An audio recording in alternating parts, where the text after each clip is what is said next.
আসসালামু আলাইকুম সম্মানিত ভিউয়ার্স। এই লেখাটা আমরা লিখতেছি, এটা হলো আপনার মোহাম্মদ সাল্লাল্লাহু আলাইহি সাল্লাম। সামনেকার ক্যামেরাতে ধরে আছি, উল্টা লাগতেছে। এখানে আমরা এই যে পাবনাতে কাজ করতেছি, পাবনা বেয়াড়া।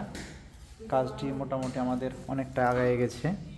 ছোট্ট মসজিদ চেষ্টা করি, এই যে ছোট্ট মসজিদ। আর এখানে যে কাজ চলতেছে, কাজ শেষ পর্যায়ে। এখানে কালিমা শরীফ লেখা হইতেছে, লা ইলাহা ইল্লাল্লাহ মুহাম্মাদুর রাসূলুল্লাহ। এই যে ভিতরে কিছু নকশার কাজ হয়েছে, এই দেখুন কাজের কোয়ালিটি। তো ভাবলাম একটা ভিডিও দেওয়া যায়, তাই দিলাম। আরবি লেখার কাজ চলতেছে আমাদের। এই যে সম্পূর্ণ ক্লিয়ার হলে একটা ভিডিও দেবো ইনশাল্লাহ।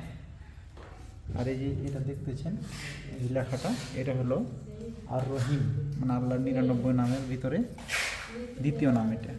আর রহমান আর রহিম, ওই পাশে আর রহমান দিয়েছি আর এই পাশে আর রহিম। তো আল্লাহ হাফেজ, আসসালামু আলাইকুম।